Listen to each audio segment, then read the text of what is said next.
Jacob Lane joins us. He is a political analyst. He's a commentator with an organization called Young Voices. Jacob, thanks for coming on today. Hey, thanks for having me on, guys. I appreciate it. Oh, you bet. They're bringing back the border bill that went down to bipartisan defeat recently, and they're bringing it back again with not allowing any amendments or changes to it, doing it for political purposes, clearly in the Senate. But what chance does this have of passing this time around? Well, I don't know if your guys' parents ever told you this, but mine did. They said doing the same thing over and over again is crazy. And that's exactly what's happening here. This has zero chance of passing. It by some miraculous way of miracle, it would pass.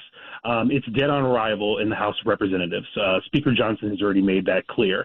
What I don't understand is we're bringing the same bill back in front of the Senate. And like you said, it's the same exact legislation that failed in February. The United States Senate has not changed at all since February. It has the same composition of senators that voted this bill down. A majority of most Republicans and even 5 Democrats joined to defeat this bill. So, again, we're bringing it back. But, again, the chances of this passing, it does not look good. What is in the bill that makes it so difficult and controversial, though? Well, I think that depends on what side of the aisle you're on. But for Republicans, I would say is that Republicans are having a really hard time with a couple of provisions in it. And we'll go through a couple of them. So one of the provisions is that it actually eases the Biden administration's catch and release policies. So it actually requires illegal immigrants to be released while they are processed.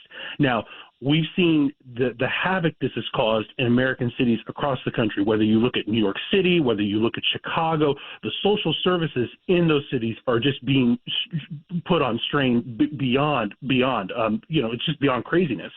Also, too, this bill spends approximately $20 billion on what they call, quote unquote, border security. But in that border security, not a single red cent of that cash gets spent on completing the border wall that was started by President Trump. What that money goes to is to processing and dispersing illegal immigrants throughout America. So you can see why a lot of Republicans have a hard time stomaching this bill. Yeah, that's what my problem was when I looked at it back in February, that in reading it, it almost seems like what we're going to do is we're just going to legalize what we're already doing. And it didn't make any sense. I don't know how anybody could vote for it with a straight face. Well, exactly. And think about this.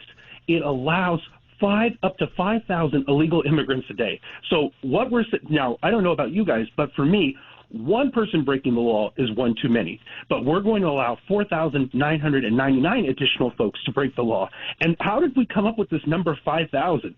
So if you happen to be number 5,001, what do we tell you? Well, sorry, come back tomorrow when you meet the quota to come back in. It's insanity. Yeah, but it's going to be portrayed as, see, we tried to do something about the border and the Republicans wouldn't let us for political reasons, but that's not what's happening here.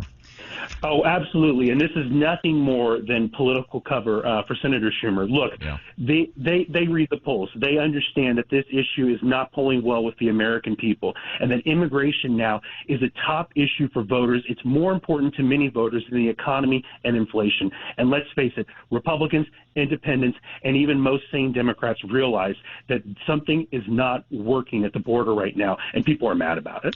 Jacob Lane with Young Voices, a political analyst. Jacob, thanks for coming on. Hey, thanks for having me, guys. Appreciate it. You bet.